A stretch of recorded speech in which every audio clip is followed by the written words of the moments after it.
रख हौसला वो मंजिल भी आएगा, प्यासे के पास चलकर समंदर भी आएगा, मत बैठे थककर मंजिल के मुसाफिर, एक दिन आप सभी को मंजिल भी मिलेगी और मंजिल मिलने का आनंद भी आएगा। नमस्कार दोस्तों, आप सभी का हमारे यूट्यूब चैनल पर स्वागत है।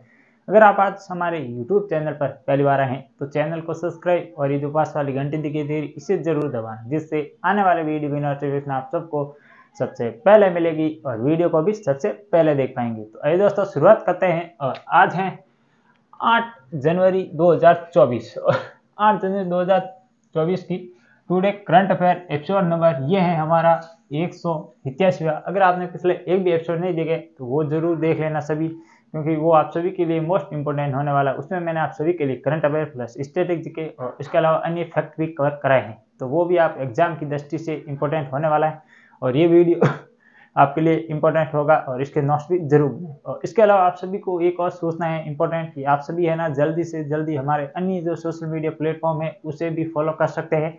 जैसे कि आप हमारे व्हाट्सएप चैनल को ज्वाइन कर सकते हो और या आप हमारे जो टेलीग्राम चैनल है उसको भी ज्वाइन कर सकते हो, या हमारे जो अन्य फेसबुक पेज है उसे भी देख सकते हैं या वहाँ पर भी ज्वाइन कर सकते हैं। तो वो भी आप सभी को लिंक इसी वीडियो के डिस्क्रिप्शन में मिल जाएगा, तो वो भी आप जरूर देखें। तो इस वीडियो के अंदर हम विश्व, भारत और राजस्थान इन तीनों का करंट अफेयर प्लस स्टैटिक सामान्य ज्ञान भी मैं शामिल करने वाला हूं, तो वीडियो अंत तक जरूर देखना और वीडियो को लाइक और चैनल को सब्सक्राइब नहीं किया तो वो भी जरूर करें। तो आइए शुरुआत करते हैं और आज देखते हैं पहला क्वेश्चन। हाल ही में क्रिकेट के इतिहास में सबसे कम समय में पूरी टीम या मैच पूरा होने वाला जो था उस मैच को किसने जीता है। मतलब हाल ही में वो कौन सी क्रिकेट टीम है जिसने सबसे कम समय में पूरा होने वाले मैच को विजेता किया है या इसे जीत लिया है। ऑप्शन ए है वो है भारत, ऑप्शन बी है वो बांग्लादेश, ऑप्शन सी है ऑस्ट्रेलिया और ऑप्शन डी है श्रीलंका। तो वो कौन सा देश है जो मतलब सबसे कम समय में पूरा होने वाले टेस्ट को जीता है, और ये है भारत। ये भी आप सभी को ध्यान रखना। किसके खिलाफ था ये, तो ये था ऑस्ट्रेलिया के खिलाफ। और कहां पर हो रहा था, तो दक्षिण अफ्रीका के अंदर ये सीरीज चल रही जिसमें 2 मैचों का टूर्नामेंट था। पहला मैच ऑस्ट्रेलिया ने जीता जबकि दूसरा मैच भारत ने जीता। ये थोड़ा सा इंपॉर्टेंट इसलिए हो जाता है क्योंकि इसमें जो है ना ये मैच सिर्फ 2 दिन में ही कंप्लीट हो गया। मतलब कितने इनिंग होती है, कुल 4 इनिंग होती है, ये 2 दिन में सिमट गई। क्योंकि पहले दिन है ना इसमें 2 टीमें ऑल आउट होकर तीसरी टीम के 2 विकेट गिर गए, 3 विकेट, तो टोटल 23 विकेट एक ही दिन में गिर गए थे। तो टोटल 40 विकेट होते हैं और 23 एक ही दिन में गिर गए थे और बाकी बचे वो दूसरे दिन में मतलब जैसे ही वापस उनको खिलाकर भारत खेलकर वो जीत गए। तो इसलिए ये मैच और ये क्वेश्चन इंपॉर्टेंट होता था, ये भी आप सभी को थोड़ा सा ध्यान रखना। तो इसका आयोजन कहाँ हो रहा था, दक्षिण अफ्रीका के अंदर। और इसके अलावा भारत में 2023 में आप सभी को पता होगा आईसीसी वर्ल्ड कप हुआ था और जिसका फाइनल मैच भारत और ऑस्ट्रेलिया के बीच खेला गया था और ऑस्ट्रेलिया ने 6ठी बार ये टूर्नामेंट जीता था और भारत इसमें उप विजेता टीम रही थी, क्योंकि भारत लगातार 9-10 मैच जीतते आ रही थी। 9 मैच जीते, 10वां मैच जो आखिर था फाइनल उसमें हार गई थी। और इसके अलावा इसका आयोजन कहाँ पर किया गया, भारत के अलग अलग शहरों में किया गया और इसका जो अंतिम मैच है वो खेला गया था गुजरात के अहमदाबाद में जो स्टेडियम है नरेंद्र मोदी क्रिकेट स्टेडियम, वहां पर खेला गया था। और इसके अलावा आईसीसी वर्ल्ड कप का जो ग्लोबल ब्रांड एम्बेसडर थे वो थे सचिन और वैश्विक, और इसके अलावा अन्य ब्रांड एम्बेसडर थे वो थे आपके शाहरुख खान, और थीम सॉन्ग थी वो है दिल जश्न बोले। आप सभी को ये बताना है कि इस थीम सॉन्ग के लेखक कौन थे। और इसके अलावा ऑस्ट्रेलिया ने कौन सी बार जो वर्ल्ड कप जीता था, तो वो जीता था 6 बार। और भारत ने अब तक कितनी बार वर्ल्ड कप जीता है, तो 2 बार वर्ल्ड कप जीता है। ये भी आप सभी को ध्यान रखना। एक था 1883 के अंदर और इसके अलावा एक 1983 के अंदर और दूसरा था वो था 2011 के अंदर। ये भी आप सभी को ध्यान रखना। और 3 बार रही थी उप विजेता। ऑस्ट्रेलिया ने सर्वाधिक जीता और कौन से क्रम का था, तो ये था 18वां क्रम। और इसके अलावा एक ऑप्शन दिख रहा है आपको बांग्लादेश। इस बांग्लादेश के आपको पता होगा कि अब चुनाव आने वाले हैं, नए चुनाव होने वाले हैं। तो वर्तमान में बांग्लादेश के प्रधानमंत्री कौन है, तो वो है शेख हसीना। बांग्लादेश की राजधानी है वो है ढाका और वहाँ की मुद्रा है वो है टका। श्रीलंका की आपको प्रधानमंत्री और मुख्य जो प्रधानमंत्री और राष्ट्रपति है वो कौन कौन है, वो आप सभी को कमेंट बॉक्स में बताना है। इसके अलावा जो श्रीलंका की राजधानी है वो है श्री जयवर्धनपुर कुट्टे। ये भी आप थोड़ा ध्यान रखना। और भारत और श्रीलंका को अलग करने वाली जल संधि कौन सी है, तो वो है पाक जल संधि। ऑस्ट्रेलिया की राजधानी क्या है, वो है कैनबरा। और ऑस्ट्रेलिया महाद्वीप में ही ऑस्ट्रेलिया, और इसे सूखी या प्यासी भूमि का देश भी कहते हैं, ये भी आपको थोड़ा सा ध्यान रखना। तो आइए आगे बढ़ते हैं, देखते हैं आज का दूसरा क्विज। हाल ही में कुवेम्पम पुरस्कार 2023 से किसे सम्मानित किया गया। आपको ये बताना है कि 2023 का जो कौन सा पुरस्कार है जिसका नाम है कुवेम्पु पुरस्कार, इसे किसे सम्मानित किया गया और ये किस क्षेत्र का है और किसे दिया जाता है। तो ऑप्शन ए है वो है एस मुखोपाध्याय, और ऑप्शन बी है वो है नरेंद्र मोदी, ऑप्शन सी है वो है भजन लाल शर्मा, और ऑप्शन डी है नीरज चोपड़ा। तो किन्हें दिया गया, आप सभी को ऑप्शन देकर पता चल चुका होगा इसका राइट आंसर क्या होगा। तो इसका राइट आंसर होगा वो होगा option number D, S Mukhopadhyay. ये आपको ध्यान रखना। और ये कहाँ की है, तो ये है आपके पश्चिम बंगाल के लेखक। और ये किस भाषा का है, तो ये है कन्नड़ भाषा का पुरस्कार है, ये भी आपको थोड़ा सा ध्यान रखना है। और इसके अलावा नरेंद्र मोदी बहुत इंपॉर्टेंट नाम है, क्योंकि इनको कौन कौन से देश के जो सर्वोच्च सम्मान थे वो मिले हैं। तो इनको मिला है, एक तो ग्रीस का सर्वोच्च सम्मान मिला है, और इसके अलावा इनको और मिस्र का भी मिला है सर्वोच्च सम्मान, और इसके अलावा इथोपिया का भी सर्वोच्च सम्मान मिला है, यूएई का सर्वोच्च सम्मान मिला है, इत्यादि देशों का इनको, फ्रांस का भी सर्वोच्च सम्मान मिला है। तो इत्यादि देशों का इनको सर्वोच्च सम्मान मिला है, ये भी आप सभी को ध्यान रखना। और इसके अलावा 2023 का नहीं 2022 का दीनानाथ मंगेशकर पुरस्कार है, जो प्रथम बार प्रदान किया गया। ये हमारे प्रधानमंत्री श्रीमान नरेंद्र मोदी जी को किया गया, ये भी आप थोड़ा ध्यान रखना। और इसके अलावा ये कौन सी लोकसभा के जो मतलब नेता हैं, तो ये हैं कौन से 16वीं 17वीं या 18वीं, ये आपको कमेंट बॉक्स में बताना है कि अब कौन सी विधानसभा चल रही है, और जो नेक्स्ट चुनाव होंगे उसमें कौन सी विधानसभा होगी। भजन लाल शर्मा, आप सभी को पता होगा, राजस्थान के नवनिर्वाचित मुख्यमंत्री भजन लाल शर्मा। और ये कौन से क्रम के मुख्यमंत्री है और कौन सी है, तो ये आपके कौन से मतलब विधानसभा के 16वीं विधानसभा के मुख्यमंत्री है, ये भी आप थोड़ा ध्यान रखना। और इसके अलावा ये कौन से क्रम के मुख्यमंत्री, ये आपको कमेंट बॉक्स में बताना। नीरज चोपड़ा, मोस्ट इंपोर्टेंट नाम है नीरज चोपड़ा, आप सभी को ध्यान होगा। और भाला फेंक खेल से संबंधित है। और 7 वो अप्रैल, आप तारीख भी पता होगा, 7 अप्रैल 2021 का वो सन, या 2022 का वो सन नीरज चोपड़ा अपने नाम किया था। और विश्व कहाँ पर, जो टोक्यो ओलंपिक के चल रहे थे, कौन से वर्ल्ड गेम्स चल रहे थे, टोक्यो गेम्स चल रहे थे, और इनमें इन्होंने कौन सा स्वर्ण पदक जीता था, जिसमें भारत ने कुल कितने पदक जीते थे, तो 1 2 4 का 7, ये भी आप सभी को थोड़ा सा ध्यान रखना है। और नीरज चोपड़ा को हाल ही में Laureus sport award of the year भी दिया गया, ये भी आपको ध्यान रखना। और इनका संबंध है हरियाणा से। ये था दूसरा क्वेश्चन, और इसके बारे में डिटेल से जानकारी। आइए आगे बढ़ते हैं, देखते हैं आज का तीसरा क्वेश्चन। हाल ही में किस राज्य में मैपल्स ऐप लॉन्च किया। हाल ही में वो कौन सा राज्य है जिसके द्वारा मैपल्स लॉन्च किया गया ऐप, ये क्यों किया गया, इसका भी हम जानकारी देखने वाले हैं। और करने का इसका पीछे क्या कारण है, तो ऑप्शन ए है वो है राजस्थान, ऑप्शन बी है वो है हरियाणा, ऑप्शन सी है पंजाब, और ऑप्शन डी है तमिलनाडु। तो किन के द्वारा ये लॉन्च किया गया है, तो ये किया गया है आपके पंजाब सरकार द्वारा। या पंजाब सरकार द्वारा। और पंजाब में किन की सरकार है, तो वो है AAP, आप मतलब आम आदमी पार्टी, ये भी आपको थोड़ा सा ध्यान रखना है। मैपल्स ऐप ये किससे संबंधित है, तो ये है आपके विशेष तौर से सड़क सुरक्षा से संबंधित है, क्योंकि अत्यधिक आप सभी को पता होगा एक्सीडेंट हो रहे हैं, मृत्यु दर बढ़ रही है। तो इनको कम करने के लिए, इनको और कम करने के लिए मतलब पंजाब सरकार द्वारा हाल ही में ये एक नया ऐप लॉन्च किया गया जिसका नाम है मैपल्स ऐप। इस ऐप का क्या होगा काम, तो ये ऐप ऐसा होगा कि जैसे अलग अलग दुर्घटना क्षेत्र एरिया बनाएंगे। जैसे मान लो कोई बड़ा सा चौराहा है, तो उनके पास दुर्घटना संभावित क्षेत्र है, तो जैसे ही आप उस चौराहे के पास जाएंगे तो आपको अलर्ट मिल जाएगा कि ये दुर्घटना संभावित है, तो आपको रेड अलर्ट मिलेगा, तो फिर आप सही से गाड़ी चलाएंगे। तो ऐसे ही करके इनको दुर्घटना को कम करने के लिए ये पंजाब सरकार द्वारा निर्णय लिया गया है। और ये अगर सक्सेस हुआ तो काफी हद तक दुर्घटनाओं में कमी आएगी। और इसके अलावा अन्य ऑप्शन और देख लेते हैं। राजस्थान में आपको ये बताना है कि राजस्थान के जैसलमेर में सबसे बड़ा सोलर प्लांट है, ये भी आपको थोड़ा सा ध्यान रखना है। और इसके अलावा और देखें तो राजस्थान में आपको और कौन सा क्वेश्चन पूछा जाए, IIT जोधपुर।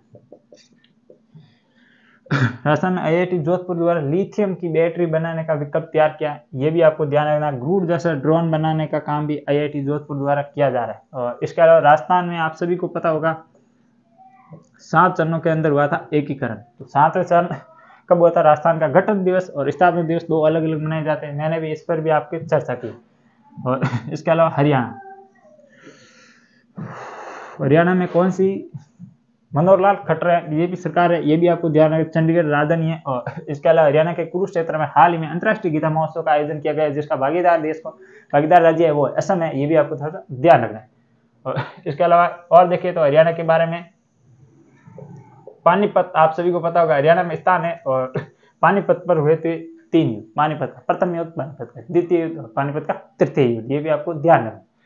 और इसके अलावा पंजाब के बारे में 1-2 और फैक्ट देख लेते हैं। जैसे आप सभी को पता होगा चलने का अधिकार, वॉक टू राइट या राइट टू वॉक का अधिकार किसने दिया था? ये पंजाब ने दिया था। पंजाब में हाल ही में वेडेनियम की खोज हुई थी। किसकी हुई थी? क्या वेडेनियम सही है या कैडमियम?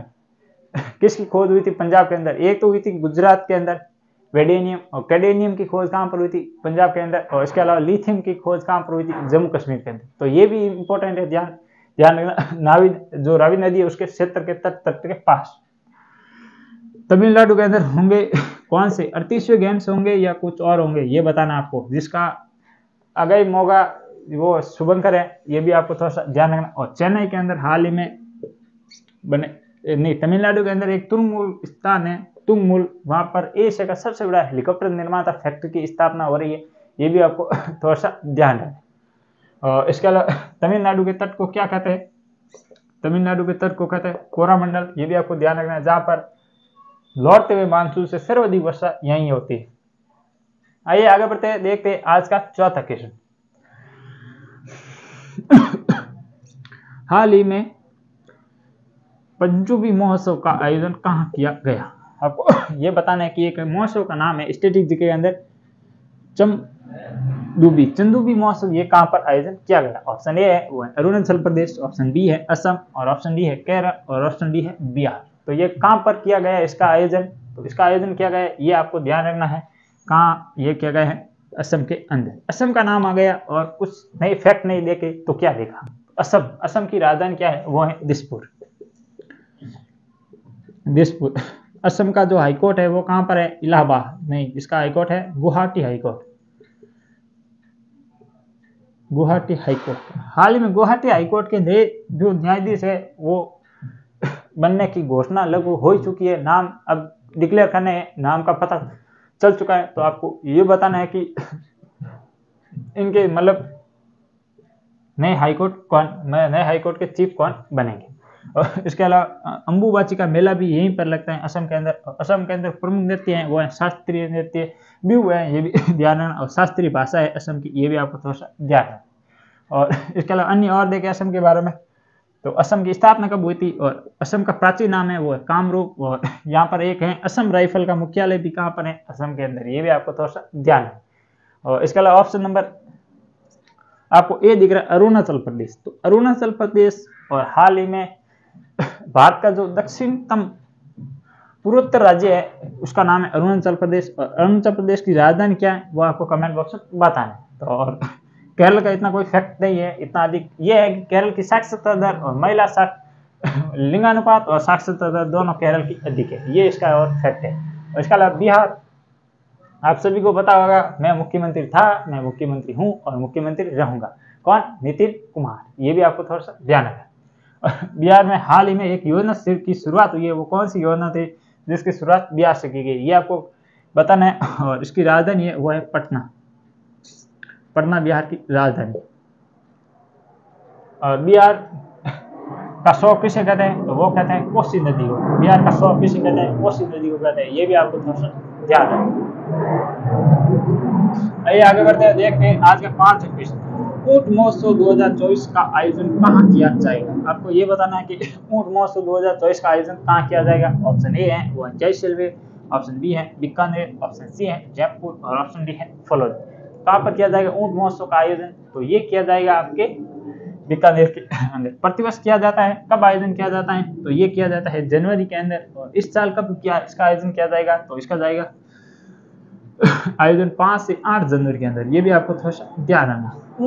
ऊँट का नाम आ गया और 2024 आ गया। क्या आपको कुछ याद आ रहा है? अगर आप लगातार मेरी कक्षा देख रहे हैं और नोट्स बना रहे हैं तो आपको कुछ तो कुछ याद जरूर आ रहा होगा कि ऊँट 2024 को ऊँट वर्ष घोषित किया गया, कैमलेस वर्ष, ये भी आपको थोड़ा सा ध्यान रखना।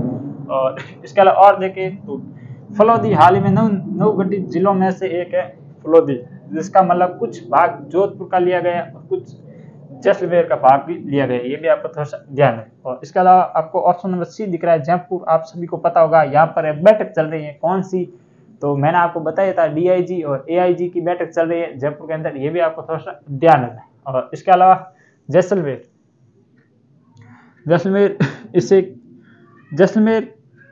ऐसा कोई फैक्ट बताओ जैसलमेर का जो कि आप सभी को याद है। अगर आप राजस्थान जीके पढ़ते हैं, राजस्थान जीके के अंदर इतिहास पढ़ते हैं तो आपको एक पता होगा सागरमल गुफा जो वो था, उनको यहीं पर जैसलमेर के ही जेल में मतलब तेल डालकर जलाया गया और यहीं पर उनकी याद में मतलब सागरमल, आपको ध्यान होगा एक जो इंदिरा गांधी नहर है उनकी एक शाखा निकाली गई है सागरमल गुफा जो जैसलमेर के अंदर है, ये भी आपको थोड़ा सा ध्यान है। और इसके अलावा क्षेत्रफल की दृष्टि से राजस्थान का सबसे बड़ा जिला है वो है जैसलमेर और सर्वाधिक कम लिंगानुपात है वो है जैसलमेर का। और इसके अलावा जयपुर का सर्वाधिक मतलब वो है घनत्व है, लिंगानुपात नहीं है यहाँ पर, घनत्व है, यह ध्यान रखना। 17 घनत्व है, सर्वाधिक है वो है 600 प्लस है वो है जयपुर का। और आइए आगे बढ़ते हैं, देखते हैं आज का छठा क्वेश्चन और अंतिम क्वेश्चन। हाल ही में किस स्थान से शहीद परमवीर को, ये क्वेश्चन सही नहीं, मैं ऐसे बता दूं, शहीद परमवीर चक्र विजेता जिनका नाम क्या है, उनका नाम है आपका पीरू सिंह। ये ध्यान रखना, उनका नाम क्या है? पीरू सिंह। तो उनकी जो प्रतिमा थी उनको हटा दिया गया है, तो वो किस स्थान से हटाया गया और इस कारण ये विवाद हो चुका है, ये भी आपको थोड़ा सा ध्यान रखना। तो ऑप्शन ए है वो जम्मू कश्मीर, ऑप्शन बी है लद्दाख, ऑप्शन सी है श्रीनगर और ऑप्शन डी है शिमला। तो कहाँ से उनकी प्रतिमा को हटाया गया? तो ये हटाया गया लद्दाख, ये भी आपको थोड़ा सा ध्यान रखना। इसके अलावा श्रीनगर किस नदी के किनारे हैं? तो वो है आपका डल झील है, या ये भी आपको ध्यान रखना है, डल झील के किनारे श्रीनगर है। और शिमला है वो किसकी राजधानी है? एचपी मतलब हिमाचल प्रदेश की राजधानी है, ये भी आपको थोड़ा सा ध्यान। और जम्मू कश्मीर देखे तो ये क्या है? तो ये है केंद्र शासित प्रदेश, ये भी आपको थोड़ा सा ध्यान रखना है। और लद्दाख मैंने बता दिया, ये भी यूटी है, लद्दाख की राजधानी है ले, नहीं लद्दाख की राजधानी है वो आपका ले है, ये भी आपको थोड़ा सा ध्यान रखना। और जम्मू कश्मीर के श्रीनगर। तो ये थे आज के कुल 6 क्वेश्चन जिसका मैंने डिटेल के साथ सॉल्यूशन कराने की कोशिश की है। वीडियो कैसा लगा मुझे कमेंट बॉक्स में जरूर बताना। वीडियो को लाइक और चैनल को सब्सक्राइब नहीं किया तो वो भी जरूर कर लेना इसी प्रकार की अन्य वीडियो देखने के लिए। तो आज के लिए इतना ही, कल फिर मिलेंगे इसी जोश और जुनून के साथ, तब तक के लिए जय हिंद जय भारत।